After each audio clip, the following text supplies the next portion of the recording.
not know what TED Talks is, please feel free to check it out online. I'm pretty sure it's free and it's great. The acronym SIDE stands for Share, Inspire, Discover, and Educate. And we're going to start with the president of Lights on Trafficking Club. And she's going to be talking about how to impact a big cause with a pretty small business. And speaking of her small business, you know, she loves to bake, and her delicious cookies, well, it's made all the money in my wallet disappear all of a sudden. Hashtag girls make me broke. So please help me in introducing Vivien Trinh.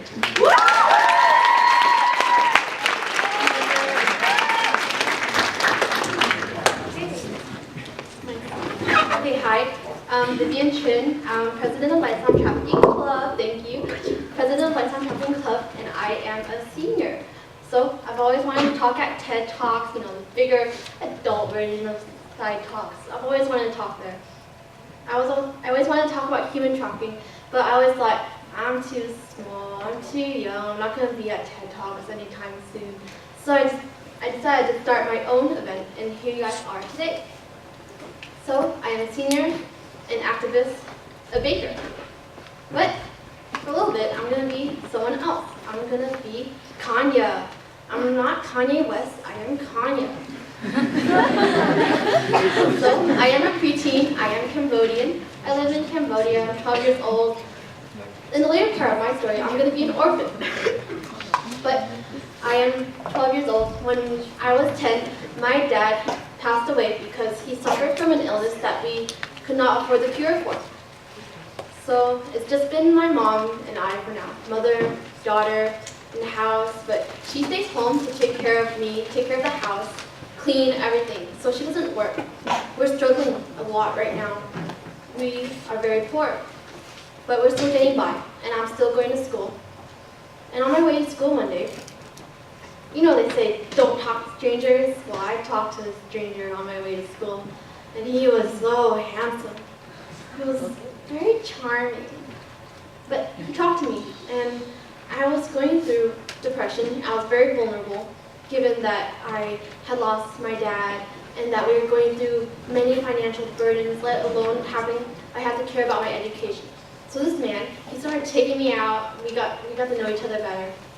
He started taking me out, taking care of me, providing the love that I had been missing for the past 2 years. So 6 months into the relationship, he says, Kanye, want to go on a vacation? I thought about this. I thought about the mom that I'd be leaving behind all by herself.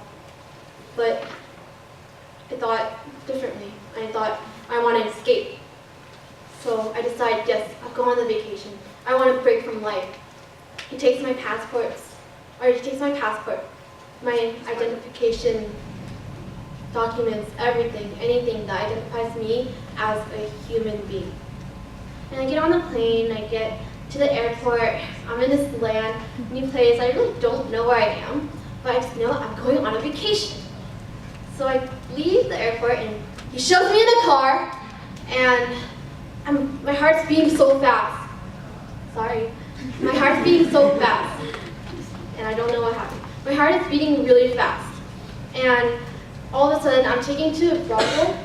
I'm taken to a brothel where I join other girls and being forced to sleep with 10 different men every single night, being raped, being beaten, being bruised, being stripped of my clothes, but also my dignity.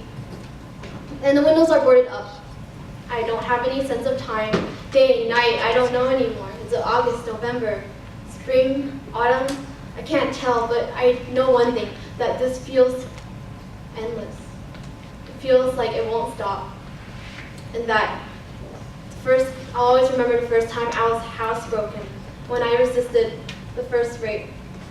And I was beaten, I knocked out, I woke up, scars, bruises, cuts everywhere. And after that, it just continued. Now, let me return to being Vivien Trinh. And I want to let you know that Kanye doesn't exist. This is a story I made up. It's just a fiction story. You're probably thinking, sigh of relief, this isn't true. Kanye didn't go through this because she doesn't even exist.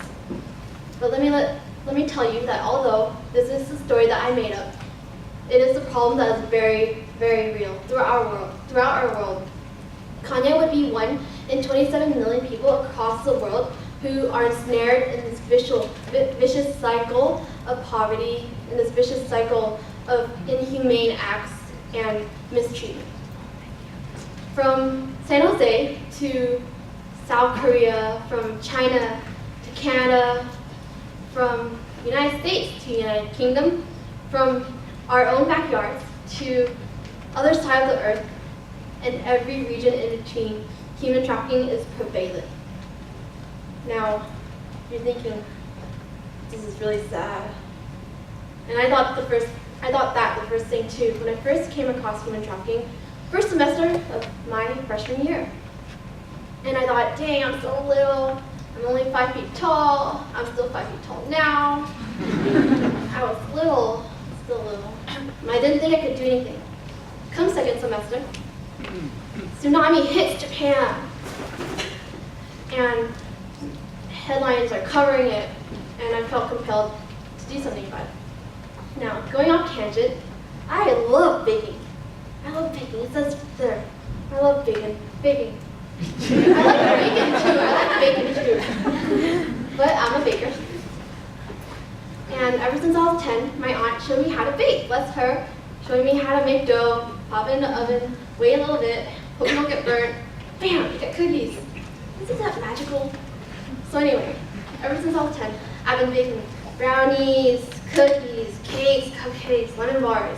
Have it all, guys. Just have it all. And I love baking so much. I love seeing my friends eat the treats and seeing them, oh, this is so good. And come my freshman year, second semester, I hit gold. I find a cookie recipe called white chocolate cranberry cookies. And I gave them as usual, and they were a hit.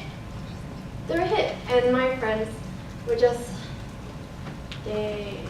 And one of them said, I would donate money for this. So, I'm going to start fundraising money for Japan because they just got hit by a tsunami. And after I made my first $50, March 2011, I believe, my friend told me, hey Vivian, Japan has a lot of money already from the Red Cross, so you should focus on something else. And it was then that I pulled out what I learned about human trafficking out of the back of my mind, and I said, okay, this is what I'm going to do. I'm going to raise $3,000 to fight human trafficking. So where am I today? Right now, with my business that I set up, I have raised $2,500. Yeah, $2,500 that I'm going to donate I'm going to donate $3,000. Right now, I'm at $2,500. So it's definitely opened a lot of doors for me, given me so many opportunities, made me start a club, and made me start this event.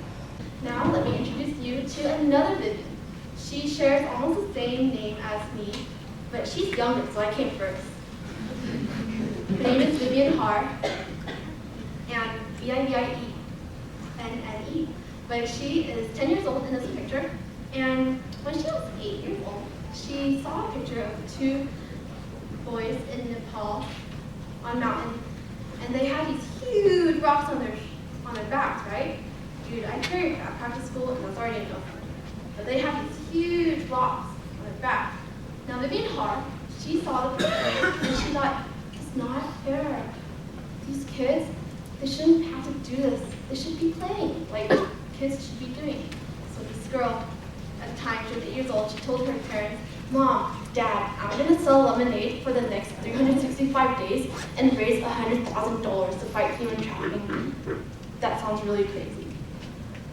But this girl living in the northern part of the Bay Area, San Rafael, she started a lemonade stand in part of her neighborhood. And then at first she was selling the lemonade for $2, but then later on she realized, people should pay for what's from their heart.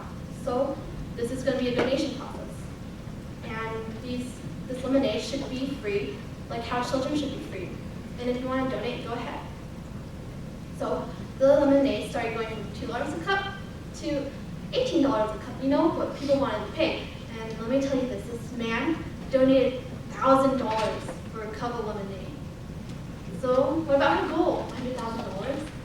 6 months into her mission, she was selling at Times Square, New York, when she reached her goal, $100,000 for lemonade. And then her parents are like, whoopee, Vivien, you did it! You made $100,000 for lemonade, and now you're done. She looks him dead in the eye. Is child slavery done? So they say, no, it's not. This girl, she says, then I am not done.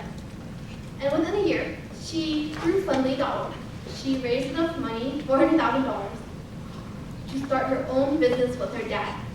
Now, there's a lot of like businesses, at-home businesses.